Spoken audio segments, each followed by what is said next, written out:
Zee 24 तास एक पाऊल पुढे। पुढच्या बातमीकडे वळूयात। बातमी भूताच्या हनीमूनची। भरत जाधवच्या मानगुटीवरती सध्या एक आगळेवेगळं भूत बसलंय।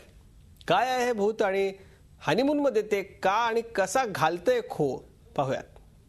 गावात एक भूत आहे आणि ते कोणाचंच लगीन होऊ देत नाही।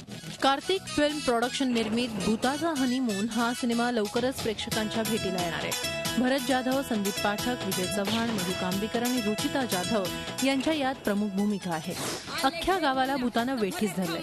ते गावात कुणाचंही लग्न होऊ देत नाही। यातून सुटका हवी असेल तर माझंच लग्न लावून द्या अशी अट या भूतानं घातली आहे। त्यामुळे भूताटकीचं हे कथानक घेऊन सिनेमातून हास्याचे फवारे उडवण्याचा प्रयत्न करण्यात आलाय। सगळे रोल प्ले केले पण भूत राहिलं होतं आणि अभिनयाचं भूत बऱ्याच वर्षापासून मानगुटीवर बसलं होतं, पण ते अभिनयात केव्हा उतरते याची मी वाट बघत होतो। त्यामुळे आणि समोर भरत जाधव सारखा कसलेला आर्टिस्ट असल्यानंतर ते भूत सादर करण्यामध्ये, कारण इंटेन्स सीन सुद्धा आहेत की असं नाही की फक्त ते हसवतंय, ते घाबरवतंय सुद्धा आणि त्याच्याचबरोबर तो एक त्याचं एक दुःख घेऊन ते भूत जगत आहेत। यामध्ये मी वत्सला नावाचं कॅरेक्टर करते।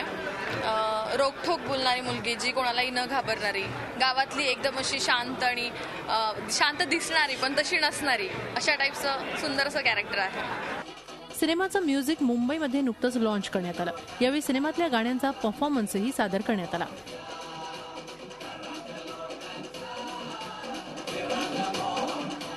पुन्हा एकदा मी एकाच गाण्यात दोन अभिनेत्यांना आवाज दिलाय आणि या संपूर्ण चित्रपटाचं सार असलेलं एक महत्त्वाचं गाणं ते सुद्धा मला गायला मिळालेलं आहे। प्रवीण कुमार यांनी अतिशय सुंदर संगीत दिलेलं आहे आणि जितकी उत्सुकता आणि कुतूहल मला या सिनेमाबद्दल होतं तितकंच तुम्हाला देखील असेल आणि जरूर तुम्ही सिनेमा पहा आणि गाणी तुम्हाला नक्कीच आवडतील अशी मला पूर्ण अपेक्षा आहे।